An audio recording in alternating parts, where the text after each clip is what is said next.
अब adjustment number 5 करेंगे। 4 adjustment हम लास्ट क्लास में कर चुके थे। एडजस्टमेंट नंबर 5 है accrued income. Accrued income means income earned but not received. हमने अर्न तो कर लिया पर मिला नहीं। अर्न तो कर लिया, इनकम तो है ही हमारी, इसलिए P&L अकाउंट में क्रेडिट साइड पर, P&L अकाउंट में क्रेडिट साइड पर हम इसको ऐड कर देते हैं। और क्योंकि हमने अर्न कर लिया पर अभी तक मिला नहीं है, तो ये हमारी एसेट हुई, इसको एसेट में भी लिख देंगे। Accrued income, income earn but not received. जैसे सपोज हमने कोई प्रॉपर्टी रेंट पर दी हुई है और वहां से 2 महीने से हमें रेंट नहीं मिला, तो रेंट हमने अर्न तो कर लिया, मिला नहीं है, इसको बोलेंगे अक्रूड रेंट। एक और एग्जांपल, मान लो हमने किसी को लोन दिया हुआ है और वहां से हर महीने इंटरेस्ट आना होता है, 3 महीने से इंटरेस्ट नहीं मिला, तो ये अक्रूड इंटरेस्ट हो गया। तो ऐसी इनकम जो हमने अर्न कर ली पर अभी तक मिली नहीं है, उसको बोलते हैं अक्रूड इनकम। ठीक है, अर्न तो कर लिया ना, बेशक मिला नहीं है। मिला नहीं है तो ट्रायल बैलेंस में तो होगा नहीं, लेकिन इस साल की इनकम तो है, इसलिए हमें P&L के क्रेडिट साइड पर दिखानी है। अगर पहले से कुछ इनकम मिल चुकी है, ट्रायल बैलेंस में पहले से गिवन है, उसमें अक्रूड वाली ऐड कर देंगे। अगर पहले से नहीं होगी तो बस क्रेडिट साइड पर लिख देंगे। अभी एक एग्जांपल से क्लियर हो जाएगा आपको। नेक्स्ट है income earned, income received in advance. Income received in advance मतलब हमने पैसा ले लिया, सर्विसेज अभी देना बाकी है, तो रिसीव कर लिया है, लेकिन एडवांस में रिसीव किया है। करंट ईयर की इनकम नहीं थी बट हमने रिसीव कर लिया। रिसीव कर लिया तो ट्रायल बैलेंस में गिवन होगी। ट्रायल बैलेंस से उठाकर हम P&L के क्रेडिट साइड पर तो लिख लेंगे, लेकिन जितनी एडवांस है उसमें से माइनस कर देंगे। तो अक्रूड का बिल्कुल ऑपोजिट ट्रीटमेंट है। P&L में क्रेडिट साइड पर माइनस करना है। माइनस क्यों कर रहे हैं? क्योंकि ये करंट ईयर की इनकम नहीं है, हालांकि हम रिसीव कर चुके हैं। रिसीव कर चुके हैं तो ट्रायल बैलेंस में गिवन होगी, तो उसमें से माइनस कर देंगे जितनी एडवांस है। और हमने एडवांस में रिसीव कर लिया है, पैसा आ गया, सर्विसेज देना भी बाकी है, तो ये लायबिलिटी हुआ। इसको लायबिलिटीज में भी शो करेंगे।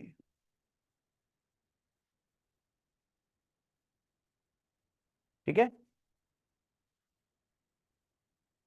Further bad debts, further bad debts, या इसको हम एडिशनल बैड डेट भी बोलते हैं। ये क्या होता है अभी एक एग्जांपल से बताता हूं, इसका ट्रीटमेंट अभी लिखवा देता हूं आपको। फर्दर बैड डेट का क्या करना है? P&L अकाउंट में डेबिट साइड पर प्लस करना है बैड डेट में। पहले से जो बैड डेट होंगे उसी के अंदर ये फर्दर बैड डेट्स ऐड कर देने हैं, और बैलेंस शीट में माइनस करना है फ्रॉम डेटर्स। एसेट साइड पर डेटर्स में से माइनस कर देंगे इसे। ओके। अब ये 3 एडजस्टमेंट पर बेस कुछ आज हम एग्जांपल करते हैं, बट अभी समझाई नहीं है मैंने, अभी सिर्फ ट्रीटमेंट लिखवाया 7th एडजस्टमेंट का। समझाऊंगा अभी एग्जांपल में। ये तीनों चीजें अभी एग्जांपल में समझेंगे ध्यान से।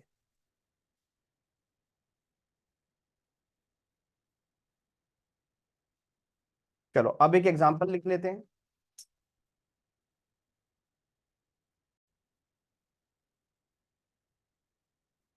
तो इन्हीं 3 एडजस्टमेंट पर बेस ये एक एग्जांपल है।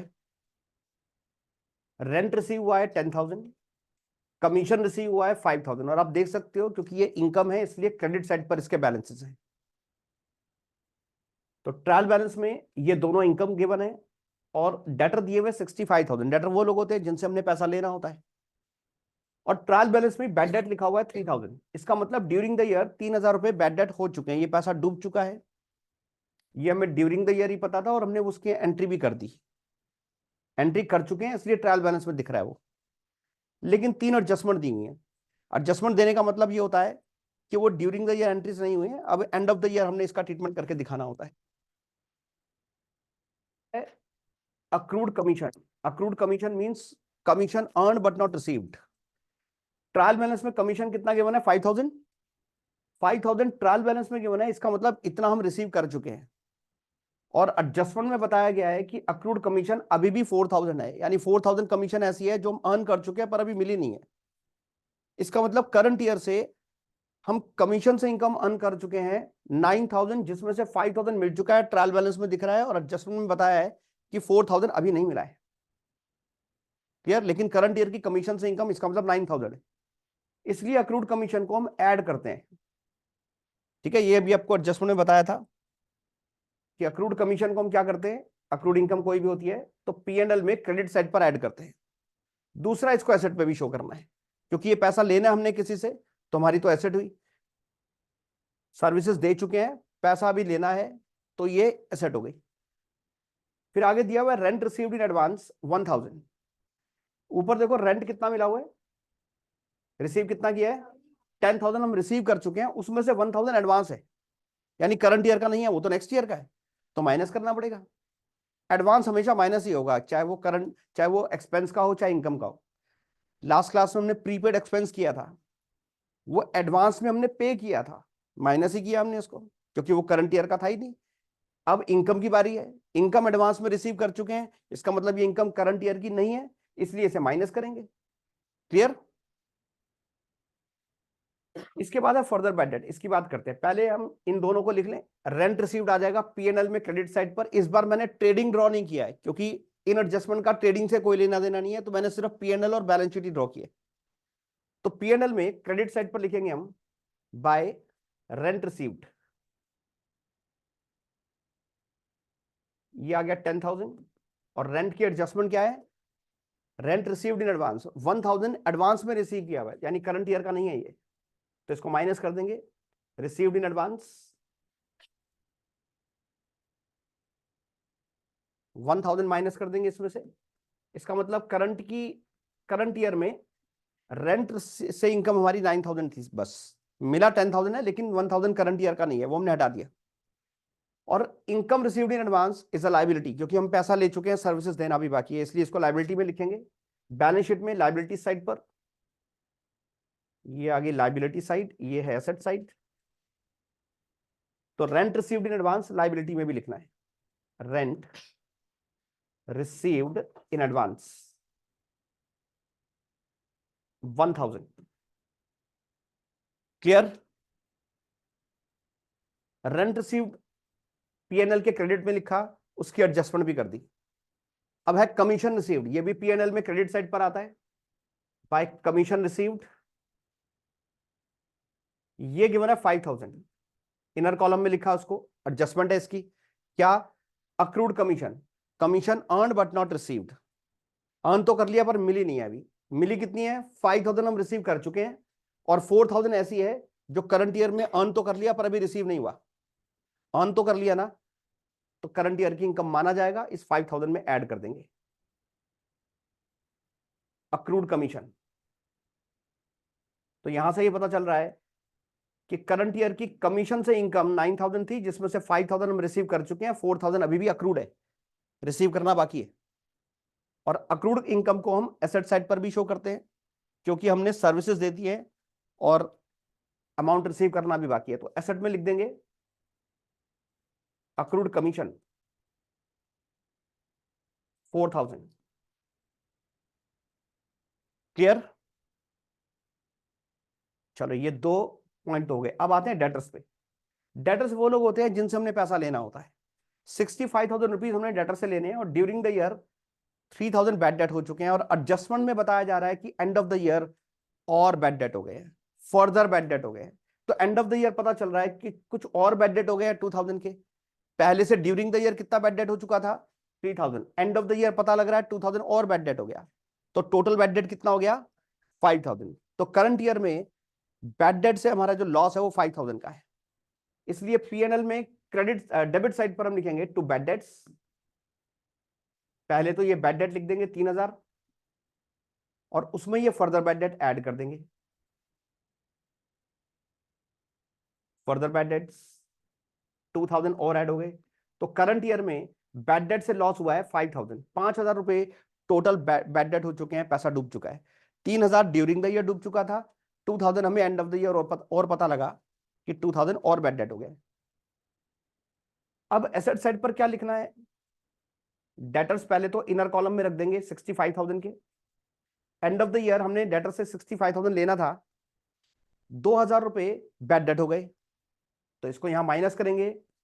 फर्दर बैड डेट्स 2000 माइनस कर दिया, तो डेटर्स बच गए 63,000 के।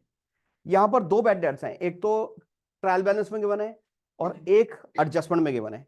ट्रायल बैलेंस का bad debt during the year हो चुका था ये बैड डेट, और इसकी एंट्री भी हम कर चुके हैं। एंट्री कर चुके हैं का मतलब ये है कि डेटर से ऑलरेडी माइनस हो चुका है, क्योंकि याद करो बैड डेट की एंट्री क्या होती है, बैड डेट डेबिट होता है, डेटर क्रेडिट होता है। तो जैसे ही बैड डेट की एंट्री हुई होगी during the year, bad debt debit में आ गया होगा और डेटर कम हो गए होंगे, तो ये एंट्री हो चुकी है। तो इसको डेटर से दोबारा माइनस नहीं करना है यहां पर फाइनल अकाउंट बनाते वक्त। एंड ऑफ द ईयर जो बैड डेट हुए हैं इसकी एंट्री अभी तक नहीं हुई है, ये डेटर से अभी तक माइनस नहीं हुआ है, इसलिए इसको डेटर से माइनस करते हैं। क्लियर? तो फर्दर बैड डेट ये जो 2000 थे इसका करना क्या है, एक तो बैड डेट में ऐड करना है पीएनएल में डेबिट साइड पर, यही आपको लिखा है देखो, पीएनएल अकाउंट में डेबिट साइड पर बैड डेट में ऐड करना है, और बैलेंस शीट में क्या करना है, डेटर से माइनस करना है। यही ट्रीटमेंट हमने यहां पर किया। पीएनएल अकाउंट डेबिट साइड पर 3000 के जो पहले से बैड डेट थे उसमें ये फर्दर बैड डेट ऐड कर दिए, और डेटर्स में से ये 2000 फर्दर बैड डेट माइनस कर दिए।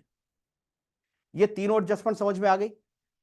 तो लॉन्ग क्वेश्चन में आएगा तो कर पाओगे, लेकिन उससे पहले ऐसे ही एक एग्जांपल देता हूं आपको, ये नोट कर लो।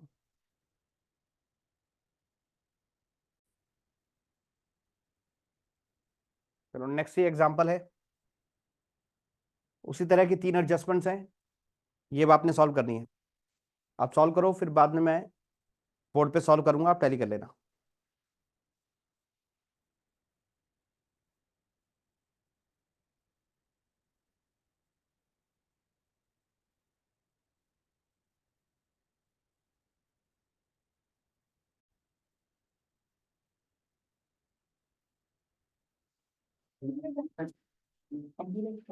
डेटर्स आ गया एसेट साइड पर 80,000, डेटर हो गया। बैड डेट को लिखना है पीएनएल में डेबिट साइड पर, तो बैड डेट्स 5,000, और इसकी एडजस्टमेंट है फर्दर बैड डेट्स। इसका ट्रीटमेंट क्या है, इसको हमने डेटर से माइनस करना है। फर्दर बैड डेट्स 1600, 78,400 बच गए डेटर्स, और इस फर्दर बैड डेट को पीएनएल डेबिट में बैड डेट्स में ऐड भी करना है। फर्दर बैड डेट्स 1,600, 6,600 हो गए। इसके बाद है इंटरेस्ट रिसीव्ड, ये आता है पीएनएल अकाउंट में क्रेडिट साइड पे, बाय इंटरेस्ट रिसीव्ड ये आ गया 6,000, और इसकी एडजस्टमेंट है अक्रूड इंटरेस्ट। अक्रूड इनकम को हम ऐड कर देते हैं, यहां ऐड कर देंगे अक्रूड इंटरेस्ट 1,500, 7,500 आ गया, और अक्रूड इनकम को हम लिखते हैं एसेट साइड पर, तो यहां लिखेंगे अक्रूड इंटरेस्ट 1,500। इसके बाद है कमीशन रिसीव्ड, इनकम है पीएनएल क्रेडिट साइड पर जाएगा bye commission received, inner column में रखेंगे 8,000, और इसकी एडजस्टमेंट है commission received in advance. Advance minus हो जाता है, यहां माइनस करेंगे रिसीव्ड इन एडवांस 700, 7,300 हो गया। और कमीशन रिसीव्ड इन एडवांस को कहां लिखना है बैलेंस शीट में, लायबिलिटीज में, कमीशन रिसीव्ड इन एडवांस 700। तीनों एडजस्टमेंट क्लियर?